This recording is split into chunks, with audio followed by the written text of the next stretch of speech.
ویا اللہم صلی اللہ علیہ وآلہ وآلہ۔ امام محمد باقر علیہ الصلوۃ والسلام کا ایک فرمان آپ کی خدمت میں تلاوت کیا گیا۔ اتفاق ہے کہ پانچویں امام اور آپ کے فرمان کے اس میں 5 چیزیں بیان کی گئیں۔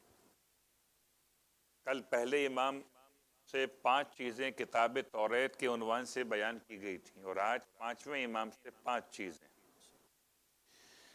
ارشاد فرماتے ہیں مولا کہ بنی الاسلام علی 5 اشیاء، اسلام کی بنیاد ہے 5 چیزوں پر۔ پہلی چیز ہے الصلاۃ، پھر آپ فرماتے ہیں الزکوٰۃ، پھر فرماتے ہیں الحج، پھر فرماتے ہیں الصیام، پھر فرماتے ہیں والولایت۔ ایک نماز، ایک زکوٰۃ، ایک حج، اور ایک روزہ، اور ایک ولایت۔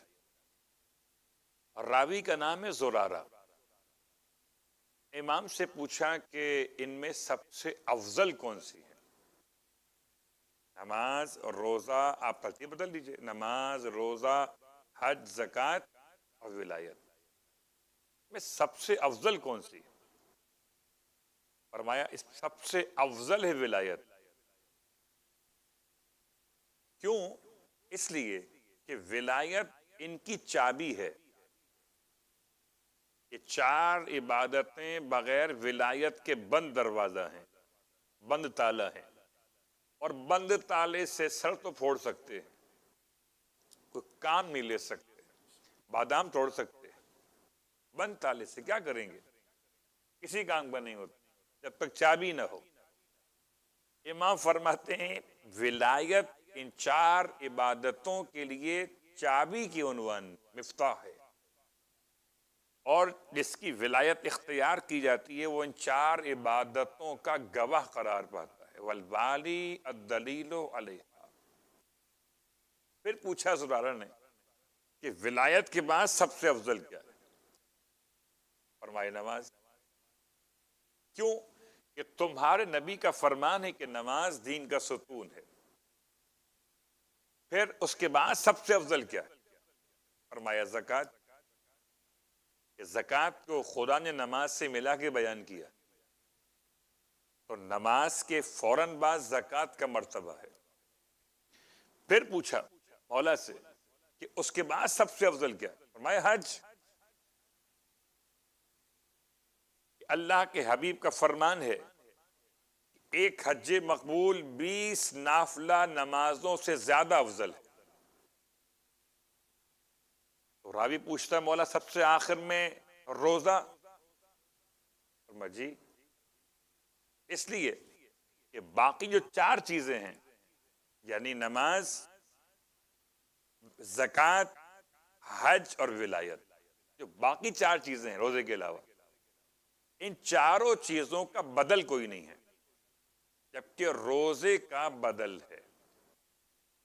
اگر انسان بیمار ہو جائے یا انسان روزے کے قابل نہ رہے، شدید بوڑھا ہو جائے، تو پروردگار نے اس کے لیے فدیہ قرار دیا ہے۔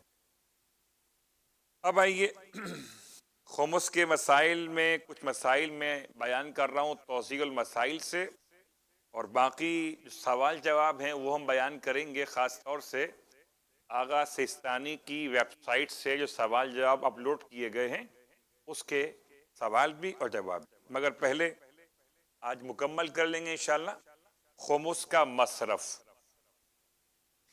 باقی چیزیں اس لیے بیان نہیں کر رہے کہ باقی چیزوں کا ہماری زندگی سے اتنا ربط نہیں ہے۔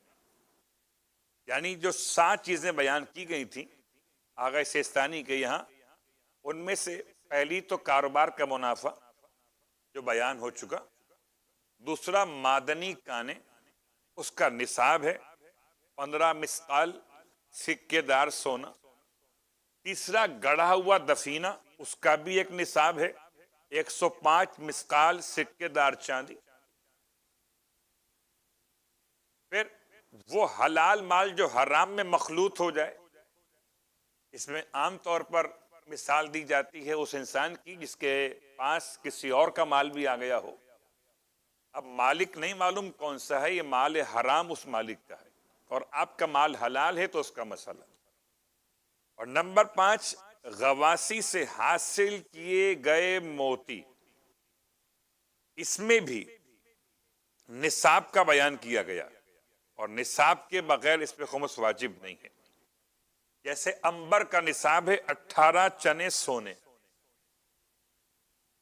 تو چونکہ ہمارا آپ کا اس سے اتنا کوئی ربط نہیں ہے، اور نمبر 6 مال غنیمت تو ملنے والا نہیں ہے۔ جب جنگ ہوگی اور ہم میدان میں رکیں گے تو مال کی بات کریں گے، فی الحال تو مسجد کی بات کرتے ہیں۔ اس کے بعد نمبر 7، وہ زمین جو ذمی کافر کسی مسلمان سے خریدے، تو جو کافر ہے اس کا مسئلہ ہے۔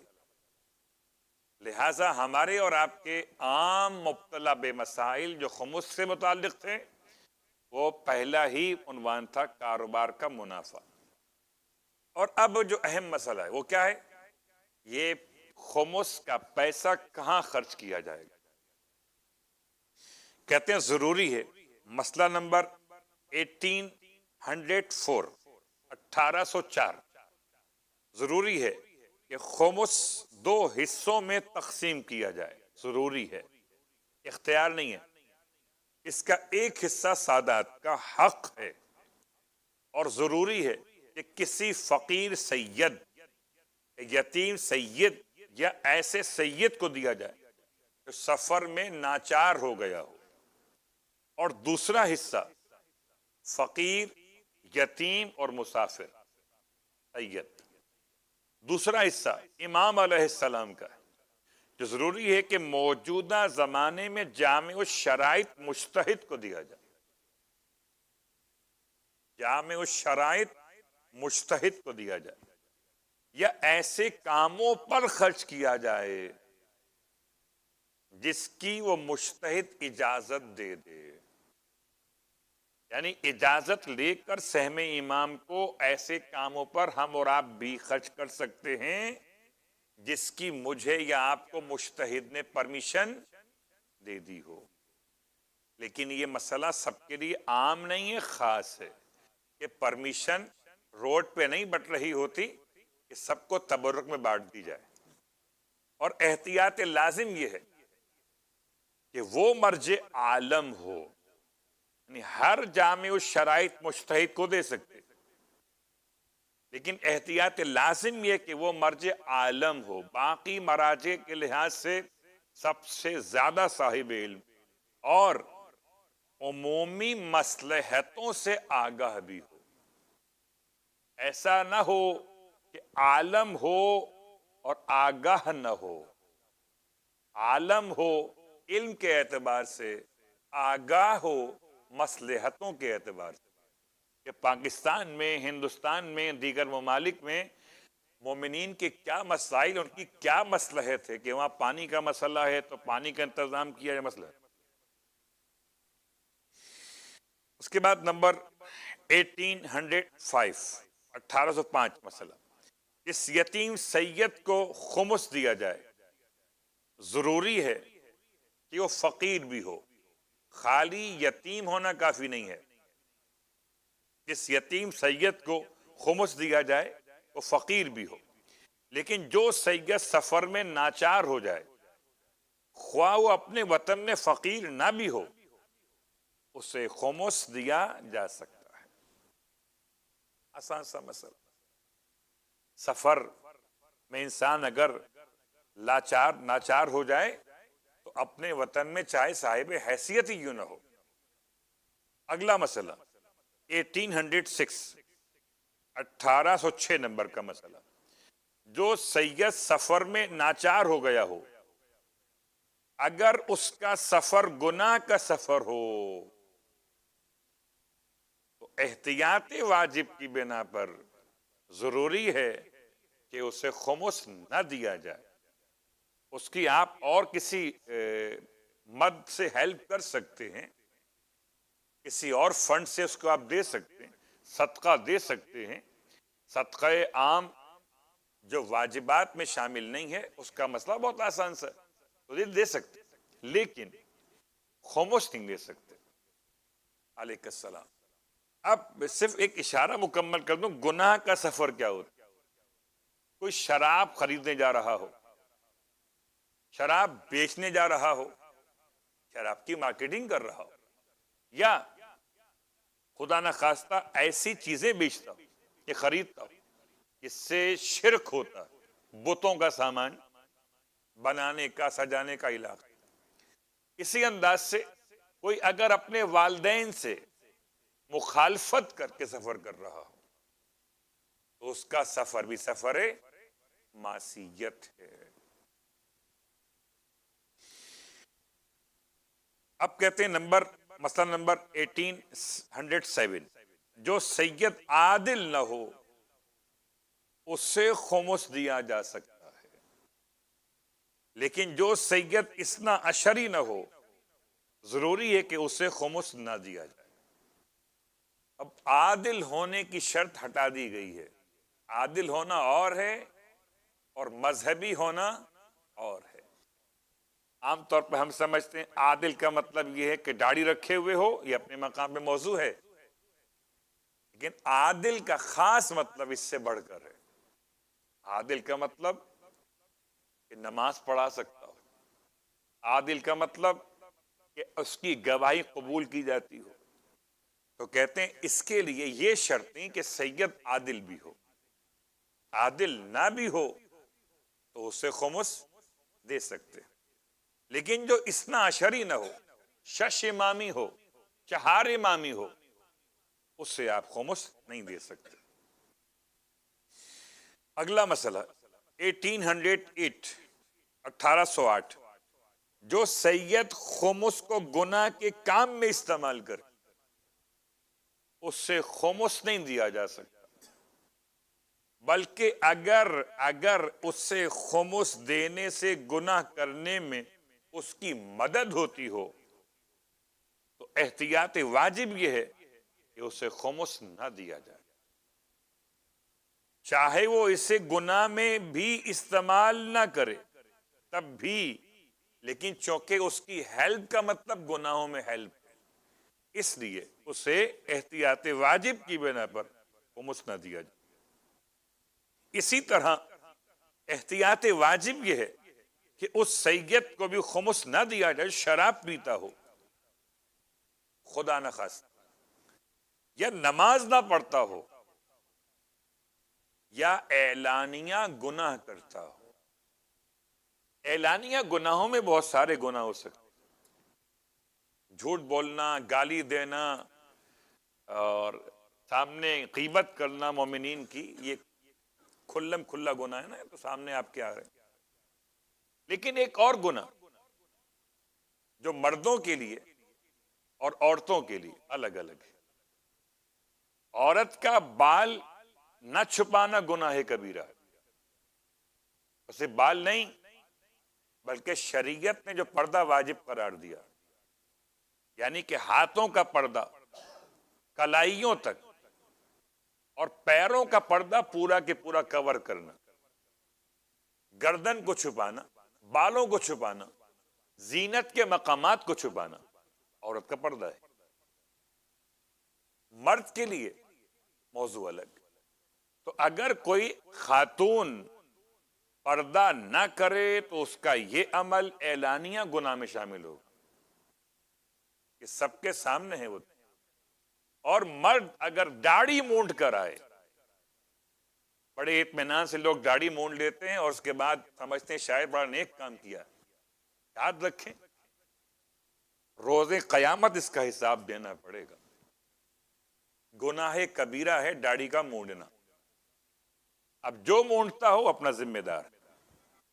اگر کوئی سید ایسا کرے تو اعلانیہ گناہ گار ہے، اور ایسے اعلانیہ گناہ گار کو خمس نہیں دیا جائے گا۔ اس کے بعد اگلا مسئلہ 1809، جو شخص کہے میں سید ہوں اسے اس وقت تک خمس نہ دیا جائے، یعنی سہم سعادت، جب تک دو عادل اشخاص اس کے سید ہونے کی تصدیق نہ کر دیں. دو عادل اشخاص یا انسان کو کسی بھی طریقے سے یقین یا اطمینان ہو جائے کہ وہ سید ہے. خالی شناختی کارڈ پر لکھا ہوا ہونا سید کافی نہیں ہے. آپ کو تو پتا ہے جو چاہے لکھوا لے نادرا کے فارم پر، آج کل تو حالات ایسے ہی ہیں. تو بہرحال سید ہونے کی تصدیق یا تو خود انسان کو یقین و اطمینان ہو یا دو عادل افراد تصدیق کریں اس کے سید ہونے کی. اگلا مسئلہ 1810. کوئی شخص اپنے شہر میں سید مشہور ہو. شاہ صاحب، اب سندھ کے علاقوں میں شاہ صاحب مشہور ہوتے ہیں اور بعض علاقوں میں میر صاحب مشہور. میر صاحب میں سید، تو میرزا بھی کہیں استعمال ہوتا ہے، اور یہ شاہ صاحب.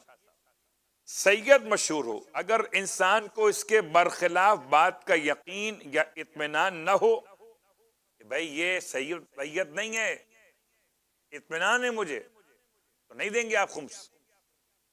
اور اگر اطمینان نہ ہو تو اس کی شہرت کی بنیاد پر پھر اسے خمس دیا جا سکتا ہے. اگلا مسئلہ 1811. اگر کسی شخص کی بیوی سیدانی ہو، تو یہ مسئلہ بڑا حساس مسئلہ ہے، لیکن اگر ایسا ہے تو احتیاط واجب کی بنا پہ ضروری ہے کہ شوہر اسے اس مقصد کے لیے خمس نہ دے کہ وہ اسے اپنے ذاتی استعمال میں لے آئے. شوہر غیر سید اور بیوی سیدانی، شوہر خمس نکالے تو کیا اپنی بیوی کو دے سکتا؟ جواب جی نہیں. اس لیے نہیں دے سکتا کہ وہ اسے اپنے ذاتی استعمال میں لے کر آئے. لیکن اگر دوسروں کی کفالت اس عورت پہ واجب ہو اور وہ ان کی اخراجات کی ادائیگی سے قاصر ہو تو انسان کے لیے جائز ہے. مثلا اس خاتون کے والدین، اس خاتون کے بہن یا بھائی مستحقین میں شامل ہوتے ہیں اور اس کیٹیگری میں آتے ہیں جو بیان کی گئی سہم سعادات کے حوالے سے، تو پھر آپ دے سکتے ہیں اس خاتون کو خمس کہ وہ اپنے زیر کفالت لوگوں پر خرچ کرے. اسی طرح اس عورت کو اپنے غیر واجب اخراجات پر صرف کرنے کے لیے خمس دینے کا بھی یہی حکم ہے. واجب اخراجات تو شوہر کے ذمے ہیں، غیر واجب اخراجات کے لیے یا زیر کفالت افراد کو پہنچانے کے لیے خاتون کو سہم سعادات دیا جا سکتا ہے. اور اب آپ کے ذہن میں کوئی سوال ہو تو سوال کیا جا سکتا ہے. پرچی، ہاں پرچی آئی آج ماشاءاللہ. اچھا طریقہ ہے، یا کوئی لکھ کے دینا چاہے تو اچھی بات ہوتی ہے. نظر شرعی کیا ہے؟ نظر شرعی وہ اصطلاح ہے، اس میں اللہ سے انسان ایک عہد کرتا ہے، اس کا باقاعدہ صیغہ تلاوت کیا جاتا ہے، سینٹینس ہے. عربی میں للہ علیہ، اللہ کے لیے اپنے اوپر لازم قرار دیتا ہوں. کیا؟ اب جو کیا ہے وہ نظر ہے. وضو کروں گا سونے سے پہلے مثلا، احرام پہنوں گا میقات سے پہلے مثلا، غسل کروں گا بغیر کسی اسباب کے وارد ہوئے مثلا، یا اور اس طرح کی نماز کی منت ہو، کوئی اور نظر ہو اللہ کی بارگاہ میں. نظر کوئی بھی کام ہو سکتا ہے، ذبیحہ بھی ہو سکتا ہے، مشکل نہیں. لیکن اصل سینٹنس کیا؟ للہ علیہ. اردو میں کہیں گے اللہ کے لیے اپنے اوپر لازم قرار دیتا ہوں. اب اس کے بعد جو کام کرنا چاہتے ہیں اس کو آگے بیان کر دیں. یہ سوال کا جواب ہو گیا. کوئی اور سوال؟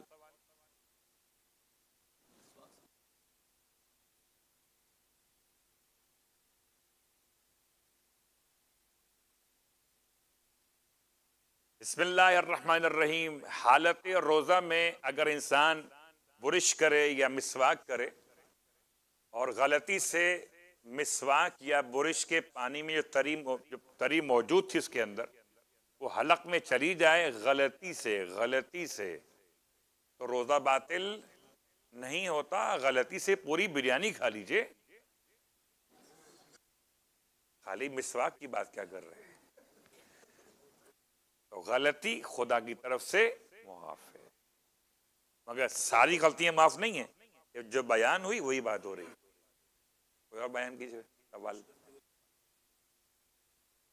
حالت روزہ کی بات کر رہے ہیں. حالت روزہ میں برش کرتے ہوئے اگر خون نکل آئے تو خون نکل آنے سے روزے پہ کوئی فرق نہیں پڑتا. اصل موضوع وہاں پر حلق سے نیچے جانے والا ہے, خون نکلنے والا باہر موضوع نہیں ہے. ہاں کوئی اتنا زیادہ خون نکالے کس سے کمزوری پیدا ہو جائے وہ موضوع الگ ہو جائے گا, وہ بھی مکروہات میں ہے, مبتلات میں نہیں ہے. اور سوال.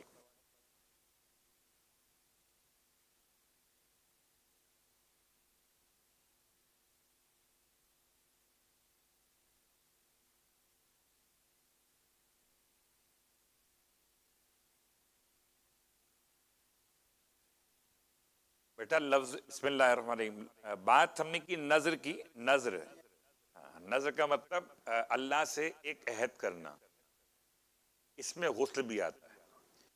اور جب یہ آپ نظر کر لیتے ہیں تو یہ واجب ہو جائے.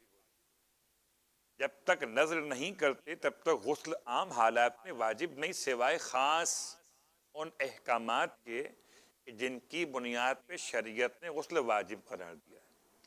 عام زندگی میں مطلب آپ کو نہانا ہے مسجد میں آنے کے لیے, آپ چاہتے ہیں کہ اس نہانے کو یوز کریں. آپ نے کہا میں اللہ کے لیے اپنے اوپر لازم قرار دیتا ہوں کہ میں اب روزہ کھولوں گا نہانے کے بعد, غسل کرنے کے بعد. غسل واجب ہو جائے گا. کب؟ جبکہ آپ یہ نظر کر لیں. کوئی اور سوال؟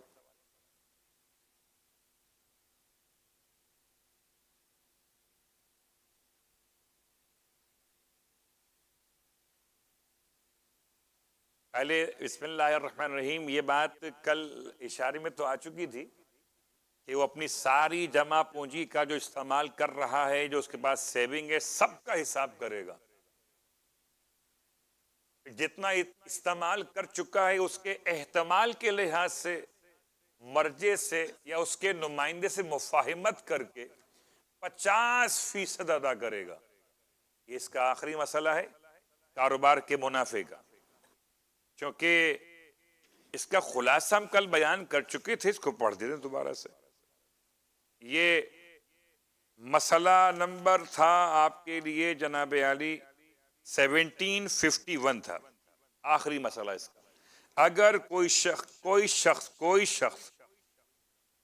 نہیں 1767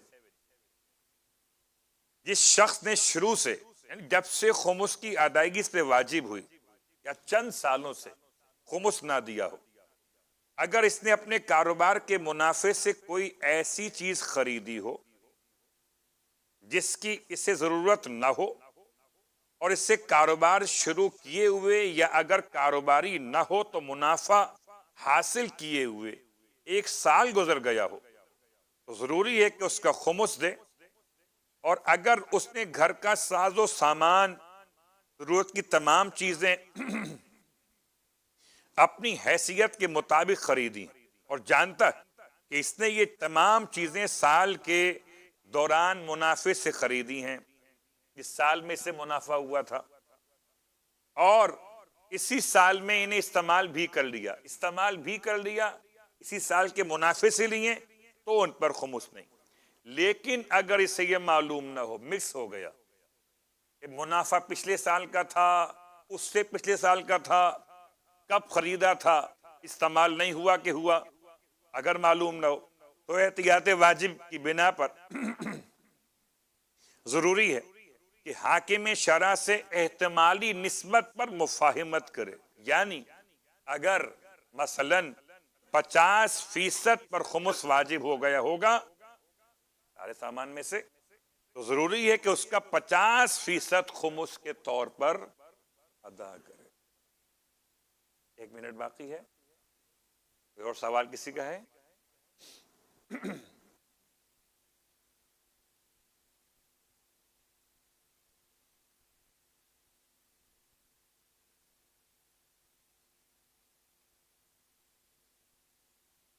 بسم اللہ الرحمن الرحیم۔ بڑی بات آ چکی ہے، آپ کا سوال کا جواب یہ کہ جی نہیں، میراث پر اس طرح خمس نہیں ہے جو باپ سے بیٹے کو ملتی ہے۔ کوئی اور سوال؟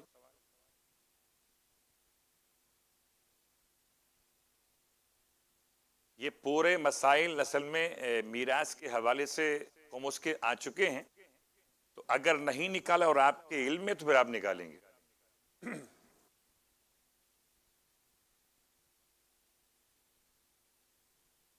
کوئی اور سوال؟